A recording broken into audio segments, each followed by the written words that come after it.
Hello दोस्तों, welcome back to my channel. और आज की वीडियो में हम डिस्कस करेंगे कि रीजन एंड रीजन पेयरिंग क्या होती है।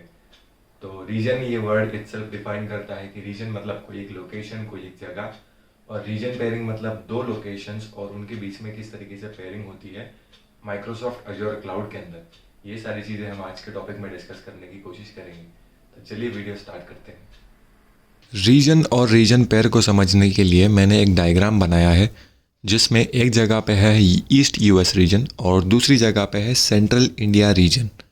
ईस्ट यूएस रीजन के अंदर हमारी एक सिटी है शिकागो, जिसके अंदर डेटा सेंटर्स अवेलेबल है जहाँ पे रिसोर्सेज डिप्लॉयड होते हैं जो भी ईस्ट यूएस रीजन सेलेक्ट करता है अपने रिसोर्सेज बनाते वक्त। और दूसरी जगह पे है सेंट्रल इंडिया रीजन, जिसके अंदर मुंबई एक सिटी है जिसके अंदर हमारे रिसोर्सेज डिप्लॉय होते हैं और मुंबई के अंदर माइक्रोसॉफ्ट के डेटा सेंटर्स बने हुए हैं। तो अभी ये एक जगह का रीजन हो गया और ये सेकंड जगह का रीजन हो गया। अभी इसमें रिडंडेंसी का ऑप्शन इस तरीके से होता है कि अगर ईस्ट यूएस रीजन में कोई भी सर्विसेज डिप्लॉयड है कोई भी यूज़र्स के, और ईस्ट यूएस रीजन के अंदर जहाँ पे ये डेटा सेंटर्स बने हुए हैं शिकागो के अंदर, वहाँ पे कोई भी नेचुरल कैलामिटीज़ की वजह से कुछ प्रॉब्लम आता है, जैसे कि फ्लड आ गया या फिर अर्थक्वेक आ गया वहाँ पे, और कुछ डेटा सेंटर्स को फिज़िकल डैमेज हुआ जिसकी वजह से ऑपरेशनल जो काम है वो रुक सकता है, तो माइक्रोसॉफ्ट क्या करता है, रीजन पेयरिंग ऑलरेडी बना देता है ओवर द इंटरनेट। इसके वजह से होता क्या है, शिकागो के रीजन के अंदर, शिकागो के डेटा सेंटर्स के अंदर जो भी यूज़र्स के रिसोर्सेस डिप्लॉयड थे या फिर ऑलरेडी एप्लीकेशन होस्टेड थे, वो रिसोर्सेस मुंबई में शिफ्ट हो जाते हैं मुंबई के डेटा सेंटर्स के अंदर। और जब तक इसका काम मतलब ये फिर से वर्किंग में नहीं आ जाता तब तक वो रिसोर्सेज यहाँ पे रहते हैं। अभी आइडियल केस में क्या होता है, ईस्ट यूएस रीजन के अंदर अगर कोई भी नज़दीकी रीजन होता है तो माइक्रोसॉफ्ट नज़दीकी रीजन के अंदर ही पेयरिंग कर देता है ताकि रिसोर्सेस को एक्सेस करने के लिए लेटेंसी ना मिले। तो रिडंडेंसी के लिए ऑप्शन कुछ इस तरीके से होता है कि ओवर द इंटरनेट जाके अगर एक जगह पे कुछ प्रॉब्लम आता है डेटा सेंटर्स को, तो माइक्रोसॉफ्ट दूसरे रीजन के अंदर उन यूज़र्स के सर्विसेज को डिप्लॉय कर देता है ताकि उनको कुछ प्रॉब्लम ना आए। उनके जो सर्विसेज माइक्रोसॉफ्ट के डेटा सेंटर्स पे होस्टेड है वो वैसे ही अप एंड रनिंग रहे जैसे वो पहले चल रहे थे। और माइक्रोसॉफ्ट रिडंडेंसी के लिए ये सारे ऑप्शन चूज़ करता है। अभी मैं आपको वो पोर्टल के अंदर एक एग्जांपल के थ्रू बताता हूँ। मैंने एक वर्चुअल मशीन की सर्विस सिलेक्ट की जिसके अंदर मैं एक नई वर्चुअल मशीन बना रहा हूँ।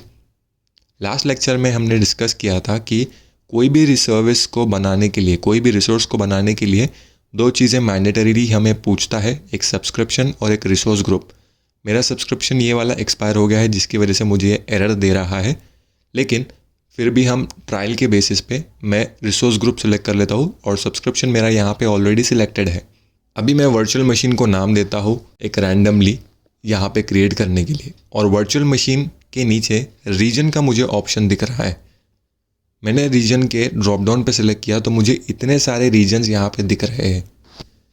अभी जितने भी रीजन्स यहाँ पे अवेलेबल है, इसका मतलब यह है कि माइक्रोसॉफ्ट का इन सारे रीजन्स के अंदर डेटा सेंटर अवेलेबल है। यूरोप रीजन के अंदर, मिडिल ईस्ट रीजन के अंदर, साउथ अमेरिका रीजन के अंदर। और इन रीजन में से मैं अगर कोई भी रीजन सेलेक्ट करता हूँ तो मैं ये जो वर्चुअल मशीन बनाऊँगा ये इस रीजन के अंदर जहाँ भी जो डेटा सेंटर होगा वो डेटा सेंटर के अंदर जाके मेरी ये वर्चुअल मशीन बन जाएगी और वहीं पे ये मुझे अपनी सर्विस प्रोवाइड करेगी ओवर द इंटरनेट क्लाउड पे। अभी ब्राज़ील साउथ के अंदर अगर कुछ प्रॉब्लम आ जाता है या इंफ्रास्ट्रक्चरल डैमेज हो जाता है उसके अंदर, तो ब्राज़ील साउथ के नियर बाय जो भी रीजन रहेगा, माइक्रोसॉफ्ट मेरे सर्विसेज या मेरे रिसोर्सेज उस रीजन पे ट्रांसफ़र कर देगा, जिसकी वजह से जो मेरी virtual machine Brazil south region में बनी है उसको कुछ प्रॉब्लम ना आए, वो उसी तरीके से फंक्शन करते रहे जैसे पहले कर रही थी। और माइक्रोसॉफ्ट अपना जो ब्राज़ील साउथ का डेटा सेंटर पे डैमेज हुआ है वो ठीक करने के बाद वापस से मेरे रिसोर्सेज ब्राज़ील साउथ के अंदर जो डेटा सेंटर्स थे उनमें डिप्लॉय कर देगा। तो रीजन एंड रीजन पेयर का जो कंसेप्ट है वो इस तरीके से है कि रीजन के अंदर एक लोकेशन होता है जहाँ पे डेटा सेंटर्स बने होते हैं जिसके अंदर आपके रिसोर्सेज डिप्लॉय होते हैं, और रीजन पेयरिंग इसलिए होती है कि कोई भी ऑपरेशनल फंक्शन में अगर प्रॉब्लम आती है तो उसके वजह से रीजन पेयर किया जाता है और एक जगह से दूसरी जगह पे रिसोर्सेज को ट्रांसफ़र किया जाता है ताकि एंड यूज़र को प्रॉब्लम ना आए। उम्मीद करता हूँ आपको ये चीज़ें समझ आई होगी। अगर आपको कोई भी डाउट है तो आप कमेंट सेक्शन में भी मेंशन कर सकते हो। Thank you very much.